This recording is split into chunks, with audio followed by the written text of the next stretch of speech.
Sabayan, himig ng kapaskuhan na taon-taon pinagdiriwang. Halina, tara na at isabit na ang mga palamuti na nagsisilbing liwanag sa kapaskuhan. Kaya ngayon tayo na at magkaisa, ilabas na ang Noche Buena upang tayo'y magsaya. Dahil ito ang bunaisin nilang ang ating mahal na Ama.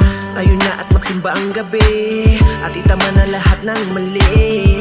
Dahil ito ang paraan upang matanggal ating kasalanan. At huwag isipin ang problemang dumaan, dahil alam ko kaya natin lahat yan nalampasan. Nandyan ang ating Ama, hindi tayo papabayaan. Kaya magsaya lang at maligayang Pasko sa ating bayan. Pasko na naman tayo ulit ay magsaya.